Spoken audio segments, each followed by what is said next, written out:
Not start. So, hello everyone.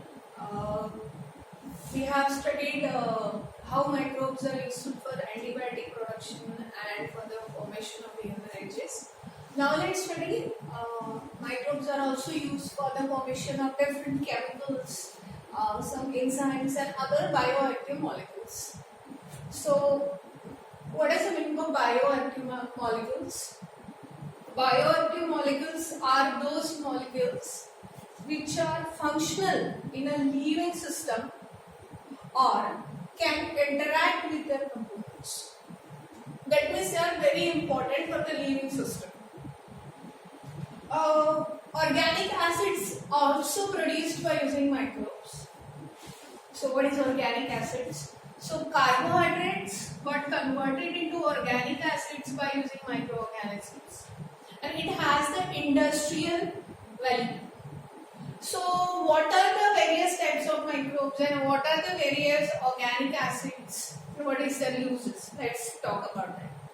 So very first thing is the Aspergillus niger, जिससे बन रहा है citric acid. सो citric acid का source जो है, जो भी मार्केट में आ रहा है, it is Aspergillus Niger. Aspergillus Niger जो फंगस है. अभी साइट्रिक एसिड का यूज कहा है, यू ऑल नो दैट हम घर पे साइट्रिक एसिड का यूज करते हैं. It is employed dyeing process में, इंक में, मेडिसिन में, फूड इंडस्ट्री में एज अ फ्लेवरिंग एजेंट इसका हम यूज करते हैं. उसके बाद में है acetobacter aceti. You all know that इससे बनता है एसिटिक एसिड, और एसिटिक एसिड को हम विनेगार कहते हैं, और विनेगार का भी फूड इंडस्ट्री में बहुत ज्यादा यूज है. So we know that citric acid पहला, दूसरा acetic acid, citric acid, aspergillus niger, acetic acid, acetobacter aceti. Exam point of view, source और उसका ऑर्गेनिक एसिड का प्रोडक्शन, ये दोनों चीजें अच्छे से ध्यान में रखना है. दूसरा जो है इट इज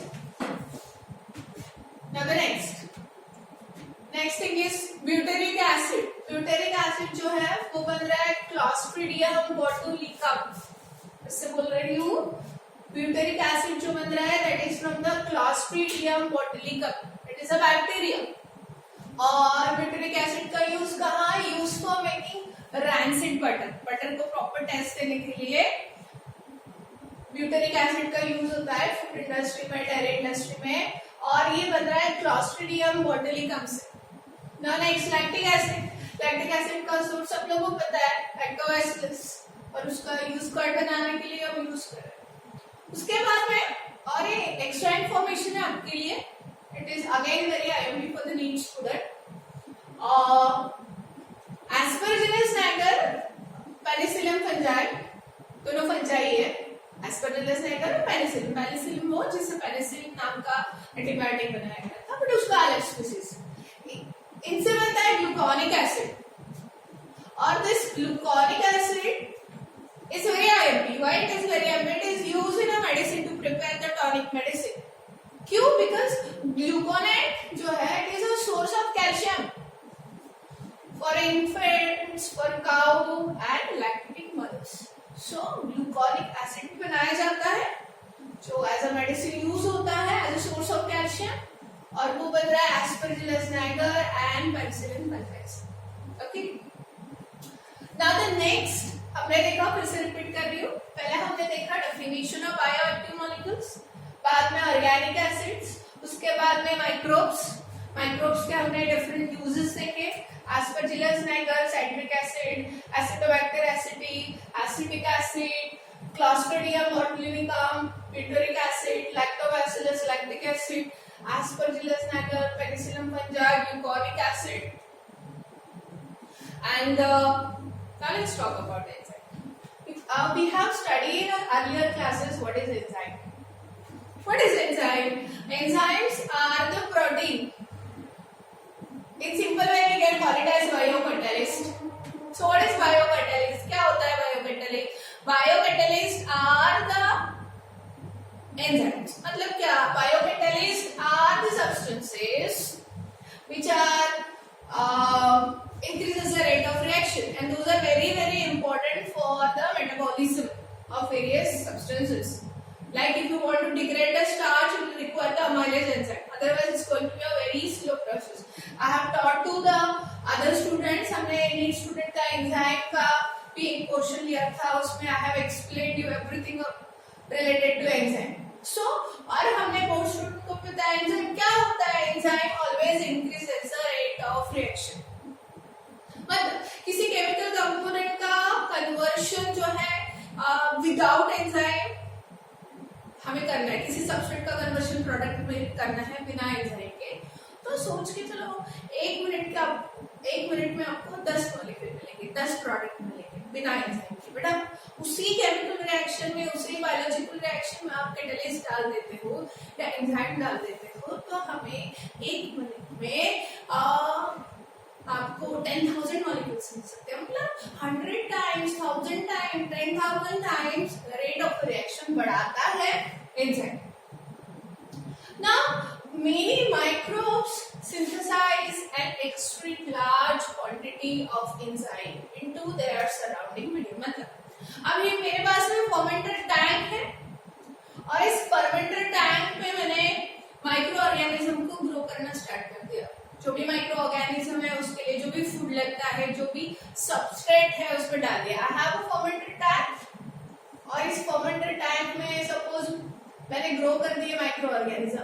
जितने ज्यादा माइक्रो ऑर्गेनिज्म इस फर्मेंटर टैंक में ग्रो होंगे तो ये जो बैक्टीरिया रहेंगे they will produce enzyme outside their medium. फिर हम क्या करेंगे, बैक्टीरिया को उस टैंक से निकाल देंगे और एंजाइम को सेपरेट करेंगे। और इस एंजाइम का यूज कहाँ है? इस एंजाइम का यूज है वेरियस इंडस्ट्रीज में।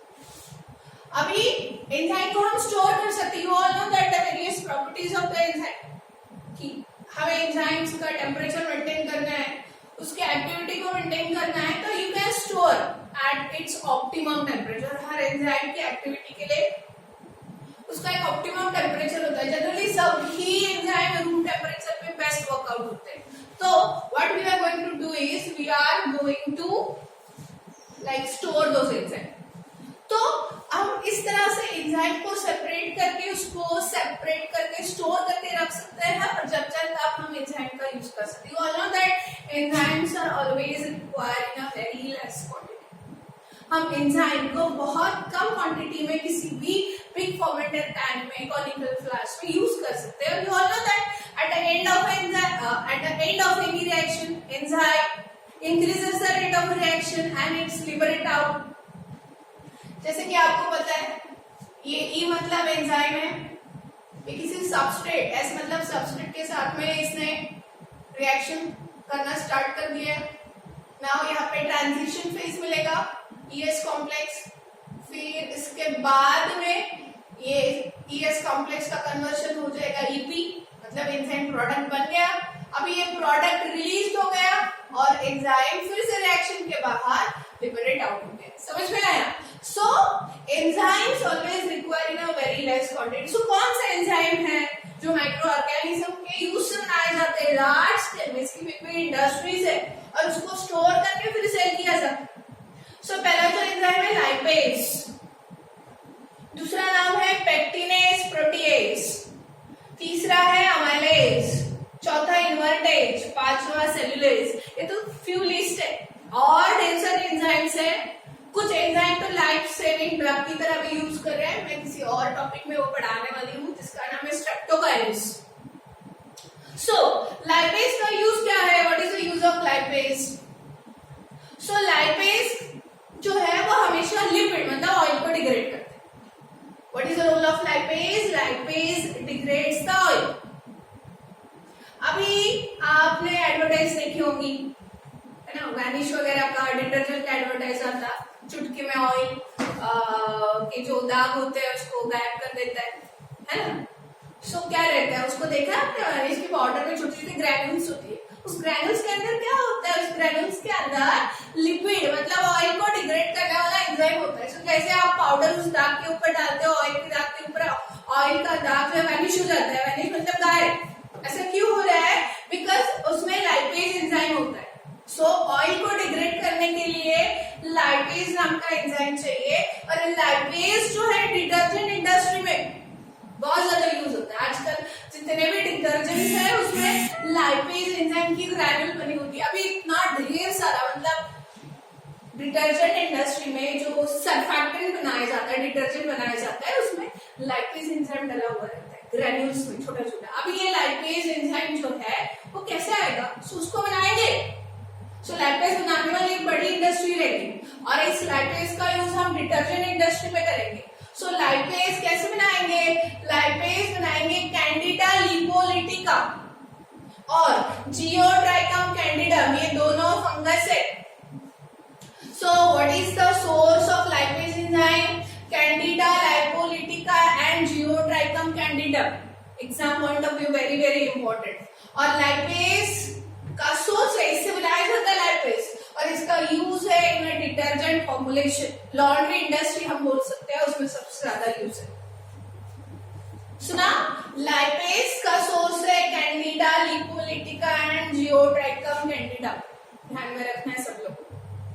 उसके बाद में दूसरा सबसे ज्यादा इन दो एंजाइम्स का प्रोडक्शन होता है दुनिया भर में, it is pectinase and protease.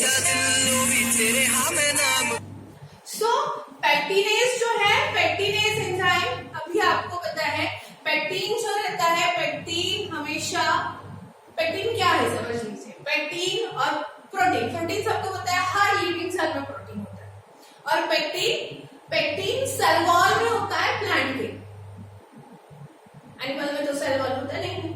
So plant का कोई भी प्रोडक्ट लो, उसकी सेल वॉल में पेक्टिन होता है। अभी पेक्टिन को डाइजेस्ट करना बहुत हार्ड है, तो हम फ्रूट जूसेस सपोज बनाए हैं, सो फ्रूट जूसेस में फ्रूट्स का जो पार्ट रहता है उसमें पेक्टिन रहता है, और ये पेक्टिन के कारण, जैसे हमने घर पे जूसेस बनाए, फ्रूट जूसेस बनाए, सो जब हम घर में फ्रूट जूसेस बनाते हैं तो वो क्लियर नहीं बनते, क्योंकि उसमें प्रोटीन और पेक्टिन की ग्रैन्यूल्स आ जाते हैं, मिक्सचर आ जाते हैं, तो वो क्लियर नहीं बनते। तो पर हम वही जो मार्केट से लेके आते हैं जूसेस, रियल के जूसेस, अमूल के जूसेस, तो हम क्या देखते हैं, वो क्लियर रहते हैं। वो क्यों क्लियर रहते हैं, क्योंकि समझ लीजिए, क्योंकि जब भी फ्रूट जूसेस बनाए जाते हैं लार्ज स्केल में, उसमें क्लियरिटी लाने के लिए उसके अंदर जो एक्स्ट्रा का प्रोटीन है और पेक्टिन है उसको डिग्रेड किया जाता है, उसकी कोई जरूरत नहीं है। वो रहेंगे तो अनक्लियर फ्रूट टाइप का फ्रूट जूसेस बनेगा। फ्रूट जूसेस को क्लियर करने के लिए उसमें से किसे रिमूव करना है आपको, पेक्टिन और प्रोटीन। पेक्टिन को रिमूव करने के लिए जो एंजाइम चाहिए जिसका नाम है पेक्टिनेज, और प्रोटीन को रिमूव करने के लिए जो एंजाइम चाहिए उसका नाम है प्रोटीनेज। सो इसीलिए जूस बनाने वाली जो इंडस्ट्री होती है उसमें सबसे ज्यादा यूज होता है पेक्टिनेज एंड प्रोटीएसेस एंजाइम का। सुना, पेक्टिनेज जो एंजाइम रहता है वो कौन से माइक्रो ऑर्गेनिज्म से आइसोलेट करते हैं, उससे बनाया जाता है लार्ज स्केल में एस्परजिलस नाइगर एंड स्क्लेरोटोरिया लिबर्टिना। प्रोटीएज बनाया जाता है मोर्डियला रेनिस्पोरा एंड एस्परजिलस की कोई स्पीसीज है, बैसिलस की कोई स्पीसीज है, इन सब से बनाया जाता है प्रोटीएज। और ये करता है, they help to clarify fruit juices को हेल्प करता है क्लैरिफाई करने के। तीसरा है अमाइलेज, एस्परजिलस और राइजोपस से बनाया जाता है और डिग्रेडेशन ऑफ स्टार्च के लिए यूज होता है, फिर भी फूड इंडस्ट्री में इसका यूज है। इन्वर्टेज नाम का एंजाइम है जो सैक्रोमाइसिस सेरेवेसिस से आइसोलेट किया जाता है, डिग्रेडेशन ऑफ सुक्रोज के लिए बनाया जाता है। सेल्यूलोज एंजाइम जो है सेल्यूलोज को डिग्रेड करता है और इसका सोर्स है ट्राइकोडर्मा ओबली, ये टी है ट्राइकोडर्मा। अभी देखो एग्जाम पॉइंट ऑफ व्यू क्या जरूरी है, एग्जाम पॉइंट ऑफ व्यू सबसे ज्यादा जरूरी है आपको अमाइलेज का सोर्स को एस्परजिलस नाइगर, और सेल्यूलोज का सोर्स को मल्टीपल चॉइस क्वेश्चन में आता है, सेल्यूलोज का सोर्स को तो ट्राइकोडर्मा ओबली, पेक्टिनेज का सोर्स ध्यान में रहना चाहिए, लैपेज का सोर्स ध्यान में रहना चाहिए। तो आपको इस यूनिट में अभी देखो यहाँ पे भी देखेंगे ऑर्गेनिक एसिड, ऑर्गेनिक एसिड में भी सोर्सेस और प्रोडक्ट, सोर्सेस और प्रोडक्ट आपको लर्न करना है और उसको मेनी टाइम्स आपको रिपीट करना है, लिख के देखना है, तभी वो ध्यान रखेगा। Okay, that's all about the bioactive organic acids and the different kinds of